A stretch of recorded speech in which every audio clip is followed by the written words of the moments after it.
o pet, é o pet, é o pet, é o pet, é o pet, é o pet, é o pet, é o pet, é o pet, é o pet, é o pet, é o pet, é o pet, é o pet. E aí, turma, tudo bem com vocês? Aqui é o professor Rafael Alves para mais um vídeo do nosso canal. Plano de Estudo Doutorado, Sociologia. Desde já, peço que vocês se inscrevam no canal, marquem as notificações, dê seu like ou dislike e comente. Terceiro ano, Ensino Médio, volume 2, semana 5. Cultura. Essa semana, iremos falar sobre cultura, um tema que a gente já está refletindo e discutindo as temáticas sobre gênero e questões raciais, onde muitas vezes acabamos refletindo os contextos históricos que envolvem identidade e, ao mesmo tempo, que envolve os pertencimentos culturais de um povo e de uma época.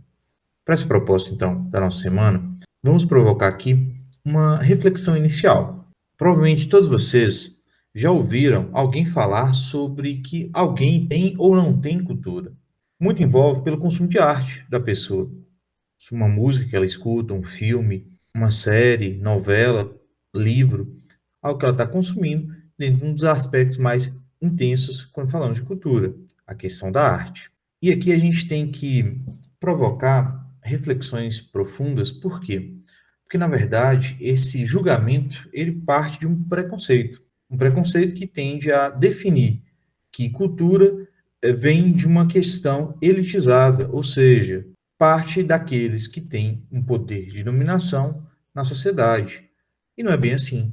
E aí entramos também em uma reflexão. Mas mesmo a pessoa considerando que a cultura não elitizada, de dominação maior, ela não seja a única, é importante também refletir como as pessoas muitas vezes classificam o que é melhor ou pior no aspecto cultural, definindo assim que existe cultura melhor e pior que a outra. E aí também a gente vai observar um ato, um julgamento de preconceito.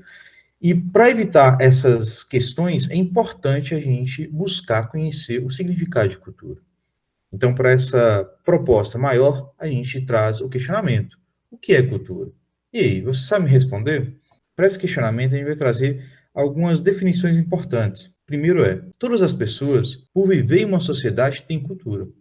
A cultura se refere ao modo como elas se organizam enquanto sociedade. Envolve a questão da linguagem, costumes, tradições, hábitos, valores morais. E por isso a gente vai colocar que a cultura ela envolve um empreendimento social que foi construído ao longo da história, passando por geração em geração. Mas é importante observar que ela está sempre num processo de transformação. Ela não é só uma tradição, ela não é só um costume que está enraizado no passado. Ela está muito mais intensa no presente, visando o futuro, porque ela está sempre num processo de transformação. E por isso, a gente traz aqui uma outra reflexão importante. A sociedade, ela não é uma forma homogênea, ela é diversa. E essa diversidade de pessoas promovendo aqui diferenças, vamos ter um olhar muito complexo sobre o tema cultura. A gente vai trazer aqui como exemplo o nosso território brasileiro. O Brasil, ele tem uma grande diversidade presente. O que a gente vai considerar aqui da diversidade cultural. Esse fenômeno a gente vai perceber, a gente vai sentir, principalmente ao refletir que nós temos um país que tem o mesmo idioma, um país de dimensões continentais, com o mesmo idioma, porém com sotaques diferentes. Como também a gente vai perceber que nesse território não há um compartilhamento das mesmas crenças religiosas. Mas a gente vai também observar que temos vários valores morais que ajudam na criação das nossas leis, que vêm de uma unidade enquanto território. Também a gente vai perceber, em relação à extensão do território, nós temos regiões que têm suas tradições específicas e também hábitos que são diferentes em cada parte do país. Se vocês aqui já foram para localidades distantes da sua, vocês perceberam ou tiveram algum impacto em relação a algum aspecto diferente naquela outra região. Vários fatores podem estar atribuídos a isso. E o que vai perceber aqui desse fenômeno chamado diversidade cultural. E aqui a gente coloca em questão, não podemos afirmar que é mais ou menos brasileiro por causa de alguns dos hábitos pessoais que tem. Então, esse fenômeno aqui, a gente vai perceber que mesmo que haja um estereotipo de brasileiro, por exemplo, argentino, americano, chinês, o que for, as diversidades são tão intensas que a gente não pode definir que alguém é mais ou menos daquela região, ou no caso aqui no Brasil, não é mais ou menos brasileiro, porque não tem um desses estereotipos em questão. Diante a elementos que são comuns a todos, que nos fazem com que nos identifiquemos como brasileiros e brasileiras. Ou seja, existe aqui a questão da identidade nacional, ou uma identidade cultural. Por exemplo, em Minas Gerais, nós temos elementos regionais que traz identificações enquanto nós, mineiras e mineiros. E é muito comum perceber isso nas redes sociais com brincadeiras de divulgações de memes, de textos, vídeos, que promovem e provocam essas reflexões. Um exemplo colocado a ideia do estereotipo do mineiro, a referência do pão de queijo, o jeito de falar, principalmente uma das palavras muito utilizado no vocabulário mineirês, que é o AI. Porém, a gente também tem que perceber que o nosso território mineiro é um território muito extenso, maior que, inclusive, muitos países pelo resto do mundo. E a gente vai percebendo aí que nós temos uma diversidade. Estou aqui no norte de Minas Gerais. O norte de Minas Gerais tem uma grande influência com o sertão baiano. Nós aqui temos uma leitura, inclusive, sobre essa mistura de identidade entre Minas e Bahia, o que a gente muitas vezes considera que nós somos baianeiros. Esse termo envolve essa mistura de identidade, que ao mesmo tempo vamos ouvir o ai, mas ao mesmo tempo vamos ouvir um bichinho, maninha. E aqui é um ponto importante para a gente observar sobre essa questão da valorização da cultura, ressaltando a história, a memória, as festas e as tradições de um povo por meio de todas as manifestações artísticas, seja a música, a pintura, a escultura, a arquitetura e entre outras.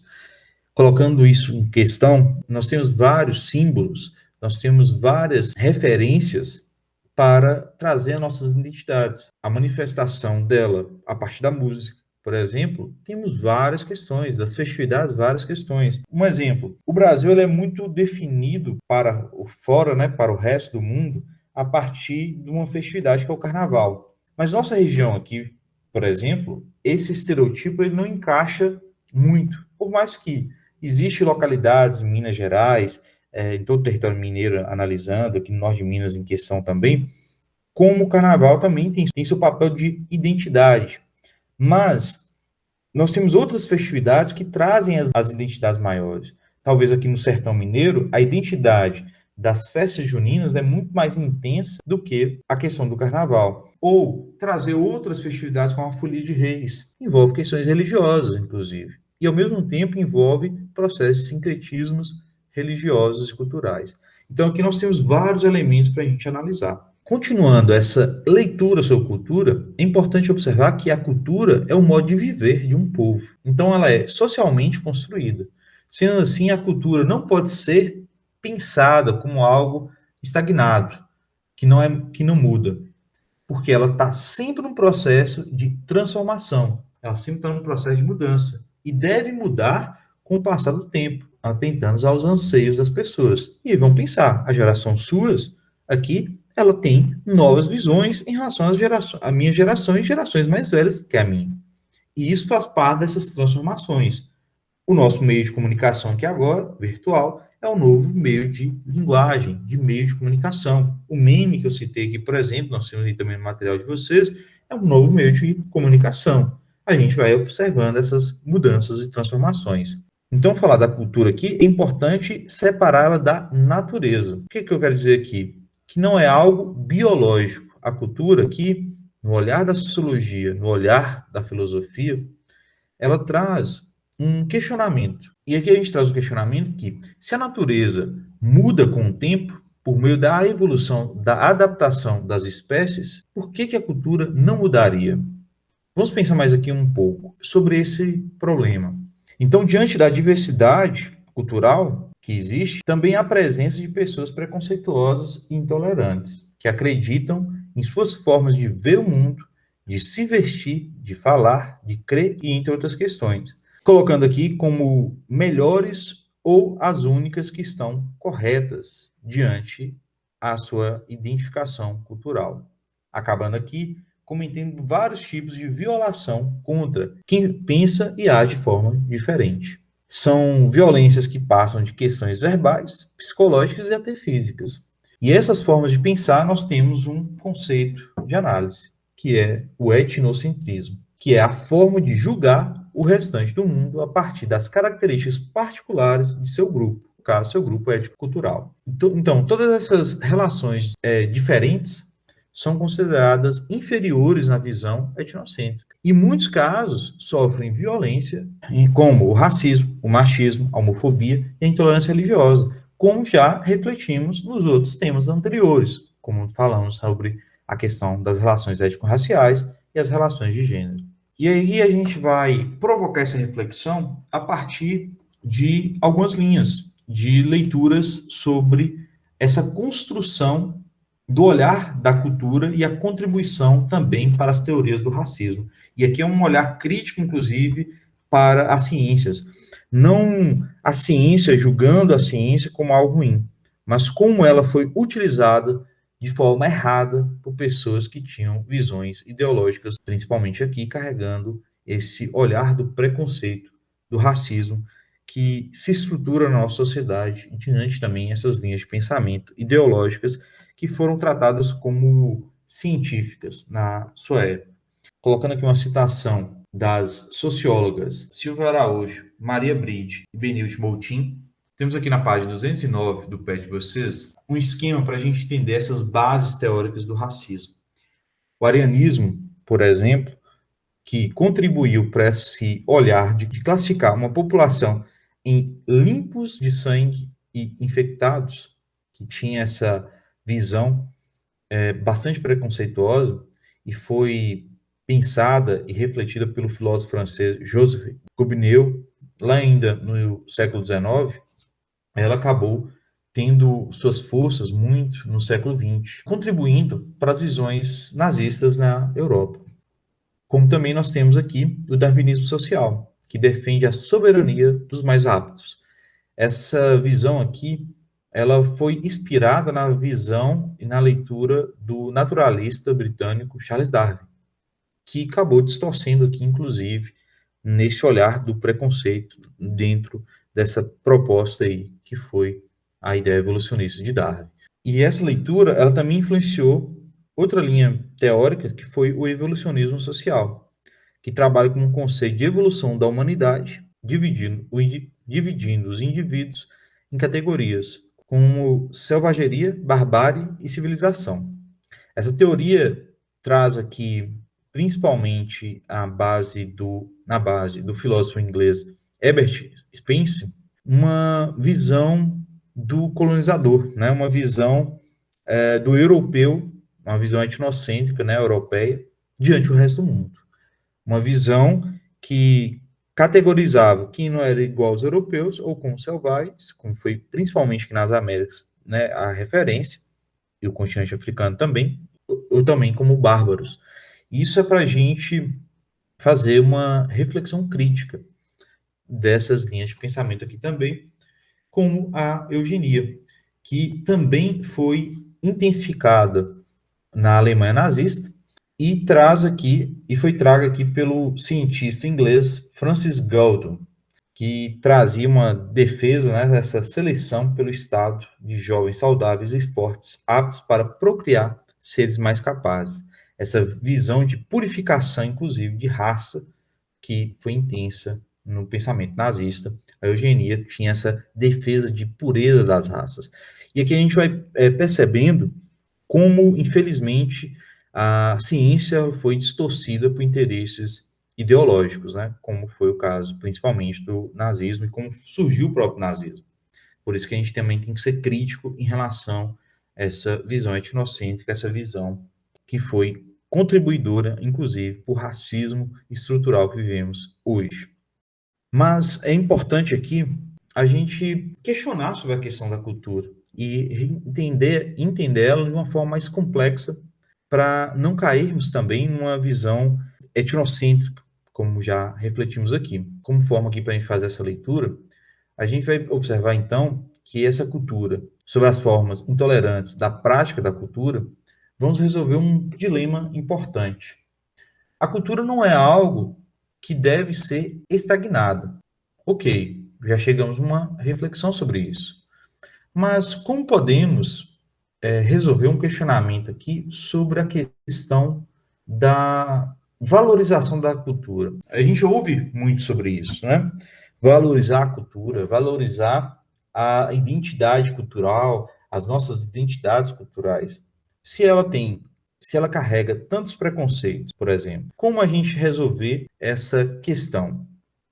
E aí a gente vai trazer aqui um ponto importante. Quando falamos sobre essa valorização, estamos falando aqui de preservação da memória, respeito e valorização da vida, e ninguém é prejudicado. Então é algo que vale a pena ser preservado. Ou seja, uma coisa é valorizar as nossas identidades, as nossas memórias, a nossa base da nossa origem cultural, no que contribuiu para o bom relacionamento da sociedade, para o que contribuiu para a formação de uma sociedade melhor. E aí entra aqui um segundo ponto: questionar para mudar. Que quando há a prática de preconceito, alguém é privado da sua liberdade individual. O seu corpo é controlado e até mutilado, ou uma prática que condena as pessoas à morte. Então aqui nós temos esse questionamento para quebrar o que a gente vai realmente valorizar ou o que a gente vai descartar. E o ponto-chave, a valorização da dignidade humana. O que a gente está falando aqui enquanto cultura e valorização dessa cultura é a dignidade humana, que envolve aqui o pertencimento, a memória, a identidade de uma pessoa aos seus grupos, de forma que respeita as diversidades e diferenças na sociedade. Atividades. Questão 1, Enem 2002. Peço a vocês que leiam atentamente aí, atirem acima e vamos lá então para a nossa reflexão. De acordo com a história, em quadrinhos protagonizadas por Hagan e seu filho Hamlet, pode-se afirmar que a postura de Ragnar, dois pontinhos. Então vamos problematizar. Nós temos aí uma visão bastante limitada de um das nossas personagens, onde traz na sua leitura uma visão bem limitada do que é o mundo e bem limitada de quem é ele no mundo. Nós estamos aí colocando que essa personagem é um navegador. E nessa visão, enquanto navegador, ele acha que só existe dois tipos de pessoas. Os que são navegadores e os que não são navegadores. É uma visão bastante limitada para entender as diversidades que existem no mundo. Então, na nossa proposta de reflexão dentro da questão que foi trabalhada neste PET, o que o Hagan quer dizer? Qual a postura que o Hagan traz na sua afirmação? Então, aqui nós temos uma visão bastante clara aí sobre essa desvalorização das diversidades sociais e as várias culturas que existem no mundo, trazendo aqui uma limitação clara, uma explicação sobre o universo à nossa volta. Então, pessoal, peço a vocês, fiquem atentos a novos vídeos do canal. São videoaulas voltadas ao Plano de Estudo Doutorado oferecido pela Secretaria de Educação de Minas Gerais, onde teremos aí o objetivo de fazer essa interação à distância entre professor e estudante, nessa proposta de transmitir o conhecimento das ciências sociais da nossa sociologia. Peço também vocês que já inscrevam-se aí no canal, ative o sininho de notificação, deixe o like ou dislike e também deixe seus comentários. Desde já, muito obrigado e até a próxima.